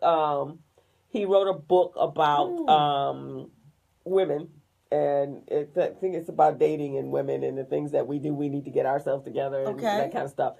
So he's been working from that. So, in fact, let me see if I can find it real quick. So he's been getting people to trend with him on Facebook. Mm-hmm. And he comes up with these great mind-blowing questions, and then he gets people, and they're about relationships, right? Yes. And so people are sitting there going, oh, really? Let me have some conversation. And then so that keeps him. And then below that, he goes, the Michael Basin Show, tune in. Or whatever another time. So I think, I've been watching him. That's that content marketing. Content marketing, right? And that's what we need to do in the areas that we are proficient in. That's right. Right? So I'm thinking, and so the other day I was looking and going, I need to be thinking about some content like that. I just am not consistent. Well, no, let me not confess that. I take that back. I need to commit to being consistent. Right. That's it, right? Because you can be, and have anything that you put your mind to. That's right. Decide. Right, you just have to decide. And there are tools out there. So there's one that I've been using called Hootsuite. Yeah, Hootsuite. Okay. And so I had actually signed up for Hootsuite. Okay. I paid for it. And I've been paying for it every month. And then one day I was marketing the show. And I'm thinking, dang, I got to do, because I have my page. I have RBD, Recycled Black Dollars page. I have A Joy of Manifestation, which is my spiritual group. The Bella Network, and I have the Business Zone, my own personal LinkedIn pages, and Twitter for all of those, right? That's a whole lot. So I have like 10 social media. So one day I'm thinking, why am I doing this onesie Tuesday? So I went and figured out, and it's not that difficult. On figuring out Hootsuite, and now I blast it out, and you can schedule it. Yes, yeah. So Natalie Boucher had told me about it. Yeah, it's awesome. Yeah, right. We need to pick her brain more. Yeah, because you just have to find the tools that are out there, and then I can start. They're there. A Christmas session. We're going to have to go and have lunch or dinner and just have a session where we can just share. Do a check-off list. Yeah. So we can all make. But we got to get her. She's got we got a few more minutes. We have about 5 more minutes. So we got to get her. Your event sold out. Yes, absolutely. Again, ladies, I am calling all ladies who are powerful women. This is what I want to say. You don't have to have it all together to come to the workshop. See, some people get intimidated by what it's called, or can I come? Is it for me? Absolutely, it's for you. I am hosting 12 women in the 180-degree power experience. That is Friday, March 31st from 9 a.m. to 4. I have slashed the price to $100. Okay. This is an investment of over $1,200 because you're getting 7 hours with me and you're going to learn 12 tangible, powerful, results-oriented modules on how you can turn your life around just like that in a 180-degree reversal. And so if you're looking to do that in your personal life, in your professional life, right? And you're just, I always say, are you tired or are you done? So, right? So even if you're not sure, this is for you. This is the place to be. So I want you to go to my website, www.deshawnbooker.com. Go to my events page and look at the 180-degree power experience, or you can call me at 310-291-8519. You can call me there. You can go to my Facebook page, The Maximum Potential Experience. You can go there, and I will be so excited to be able to support and serve you on Friday, March 31st from 9 a.m. to 4 at the Holiday Inn in Torrance, California. So you guys can just enjoy. We've been talking for the last 45, almost 60 minutes. Awesome. And she's awesome. You guys heard us all talking here. Thank you. And being coachable and reaching out to someone to help you get past where you are. Yes. This is this young lady. And then Ms. Jovita has this wonderful book, Get Out of Your Own Self Way. So Jovita, how do we get this book? Well, you can get it from my website, which is jovitajenkins.com, and JOVITAJENKINS.com, no spaces. Or you can call me, and I can arrange for you to get it, 310-439-2711. And it's also available as an ebook through Smashwords. Okay. Smashwords.com. Nice. Well, there you go. So you guys have no excuse. We are in a power place. Yes. We want everyone to grow. We want everybody to expand. We want you to unleash that natural power. Yes. And the way you do that is you get your own cheering squad. You get your own rah-rah crowd. You get that but no, that ain't what we doing today. We going and we pushing forward. So you need us as coaches. That's what you need. You need us to do what you need. And then you can reach your potential. And then at that point, you don't care what number 45 is doing because you make it. So if you have no fear of becoming wealthy or rich, if you want to be able to travel the world at your own convenience, for me, someone was asking me the other day, said, Krista, you on it right now. I said, I am. I said, because money means to me as choices. Yes. I have to have choices. When you don't have money, you have no choices. Oh, yes. And you're at somebody's mercy. And as we said earlier at the top of the show, I don't do the grovel thing. I ain't no groveling kind of person. That's right. And I'm about making a way for myself. And then sometimes that's making a way out of no way, right? That's right. And I bring other people with me because I like to have an entourage. I don't like to do nothing by myself. Yes. I like to have people. So we have had a great show. Phenomenal, awesome. Thank you. You feel better now, Miss? You feel better, yes, Deshaun? yes. Okay, so you're gonna better use this video and give them some sampling of how counseling on the fly. That's right. That's right. Yes. And you had this power broker over here.